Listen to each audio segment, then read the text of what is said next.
গাজায় অনাহার এবং তীব্র খাদ্য সংকটে ৩৭০ ফিলিস্তিনির মৃত্যু হয়েছে। এর মধ্যে ১৩১ জনই শিশু। ২০২৩ সালের ৭ অক্টোবর থেকে গাজায় অবিরাম হামলা চালাচ্ছে ইসরায়েল। সেই থেকে এখন পর্যন্ত সংঘাত চলছেই।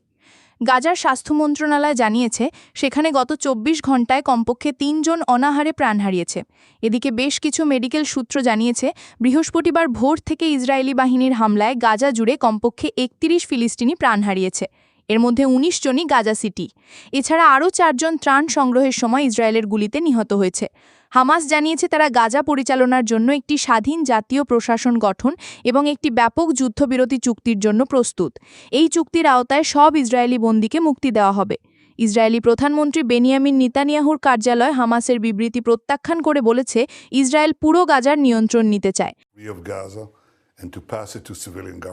গাজার পূর্ণ নিয়ন্ত্রণ নিতে নতুন করে স্থল, আকাশ ও সাগরে পথে সামরিক অভিযান শুরু হবে।